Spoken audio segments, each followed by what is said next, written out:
நடமாட முடியாம் தடுமாறி கிடந்த முடவனின் குரல் கேட்டு நின்று இடம் தேடி வந்து இதயத்தில் நொந்து நடமாட செய்ததாலே உந்தன் கால்களில் ஆணியோ அரசே, அதுதான் சிலுவையின் பரிசே.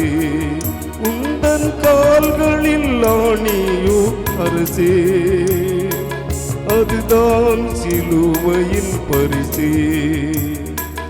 உருகாது நெஞ்சும் அவர்தானே தஞ்சம், உனக்காக பலியாக வந்தார்.